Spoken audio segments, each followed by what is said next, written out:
Si rispolvera il passato per proporsi nel futuro prossimo, immediato, in occasione delle politiche. Gianfranco Miccichè, Raffaele Lombardo, Silvio Berlusconi hanno fatto un giro largo, si sono trovati anche su rotte diverse, si sono pure scontrati, ma alla fine del giro, durato 4 anni, eccoli nuovamente assieme. L'MPA-PDS, il partito dell'ex presidente della regione, ha sancito l'accordo con il Popolo della Libertà. Marceranno assieme. Un amore ritrovato allora dopo tanti veleni, tante lacerazioni, ripercussioni che hanno interrotto anche rapporti consolidati negli enti locali, come alla provincia regionale di Agrigento, dove la coalizione uscita vincitrice alle elezioni è stata prontamente smembrata, PDL messo alla porta da Dorsi. Non commetterò lo stesso errore di 5 anni fa, assicura il presidente della provincia. Io andrò avanti con i miei attuali alleati che sono PD e API. Tutto il resto non mi interessa. E c'è anche il commento del capogruppo del Popolo della Libertà, Ivan Paci.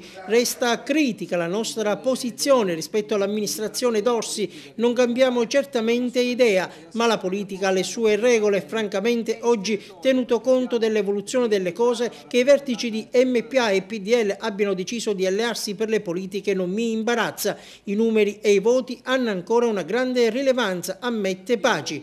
E restando alla provincia non c'è più il gruppo consiliare di Grande Sud dopo la scelta di Miccichè di tornare con Berlusconi. Michele Cimino e compagni hanno deciso di staccarsi. Noi non possiamo assolutamente seguire una linea suicida e che sia anche una linea che tradisce gli interessi dei siciliani ed è contro gli interessi della Sicilia. Lei questo scenario in qualche modo lo aveva anticipato. Ecco, una intuizione frutto di cosa?